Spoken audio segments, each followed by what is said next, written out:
Okay, let's jump into the future for a minute. Picture this. It's the year 2050. But no, this isn't one of those doom and gloom stories we're all so used to hearing. Not at all.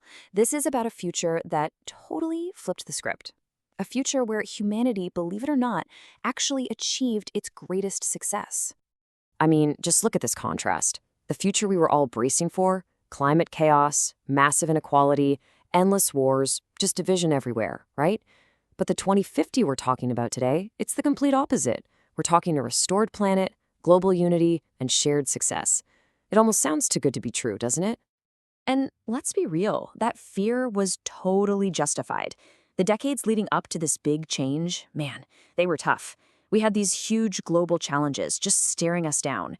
Climate change was a very real threat. Societies felt like they were being torn apart. And all this new tech often just made people feel more isolated. It was a super anxious time, a real tipping point. So that's the big question, isn't it? How on earth do you go from a world that's basically on the brink to something so radically different, so positive? What was the spark that changed everything? Well, here's the thing. It wasn't some magical new invention. It wasn't a fancy new law or a political treaty. It was a shift in how we think, a massive collective aha moment that people started calling the Great Realization. And that was the real game changer. And this is the heart of it, right here. Humanity finally got it. We realized that this old idea of me first, whether it was one person, one company, or one country getting ahead by stepping on others, was a dead end. The only way forward, the only sustainable way, was to grow together. Such a simple idea, but wow, the impact was profound. Of course, having a big idea is one thing, but ideas are just, well, they're just ideas until you actually do something. And that's exactly what happened.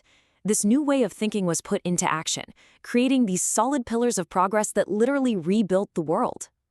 So where did it all start? Education. That was pillar number one, the foundation for everything.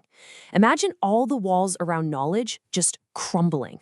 All of it, lessons, research, you name it, became free and open for anyone, anywhere on the planet. It was the ultimate level playing field. And this example just hits it home perfectly. Think about it. A kid in a small village in India with just a basic device could suddenly tap into the very same lessons as a student in a top school in Japan.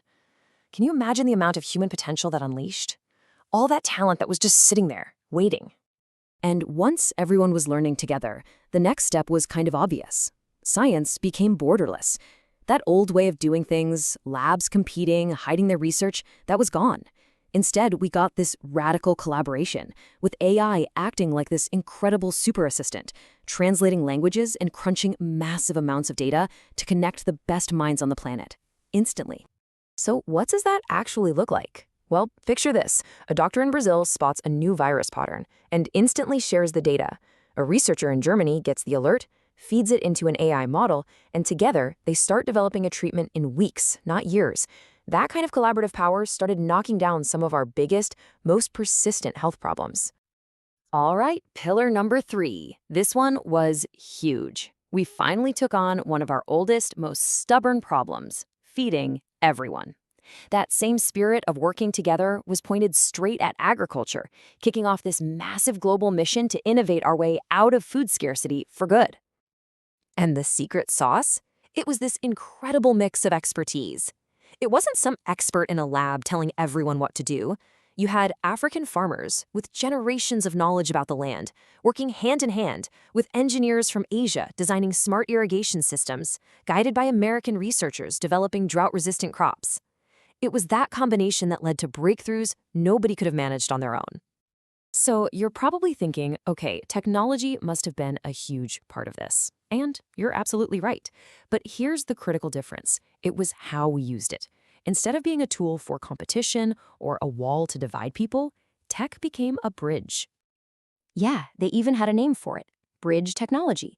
The focus shifted from creating proprietary systems that enrich just a few people to developing shared tools that solve problems for everyone. The whole point of innovation became connection and restoration. Pretty cool, right? And the results? Oh, man, they were just mind-blowing. Once humanity aimed all its technological might at healing the planet, things changed fast. Clean energy was suddenly everywhere. We had fleets of machines literally cleaning plastic and pollutants out of our oceans. And global reforestation projects, managed by AI, brought vast forests back to life. It was incredible. But as amazing as all these technological and scientific achievements were, they weren't the ultimate success. They were really just symptoms of something much deeper, a more profound transformation happening inside humanity itself. Ultimately, the greatest success was an internal one. It was a global lesson in empathy. People and their governments finally learned that cooperation was a far more powerful and resilient strategy than competition. You could call it a software update for the human spirit. And this is so important to remember. This future wasn't built by a single visionary CEO or some lone political hero. It was a collective effort. It was built by the teachers sharing knowledge, the farmers growing food, the scientists collaborating, the artists inspiring change. It was built by the wisdom of elders and the energy of children. Everyone played a part. So in the end, it all boiled down to something pretty simple. After millennia of rising and falling apart, of division and conflict, humanity finally learned the most important lesson of all, how to rise together. And that kind of brings it all back to us, here and now.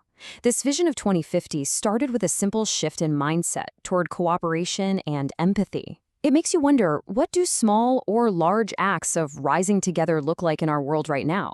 What does that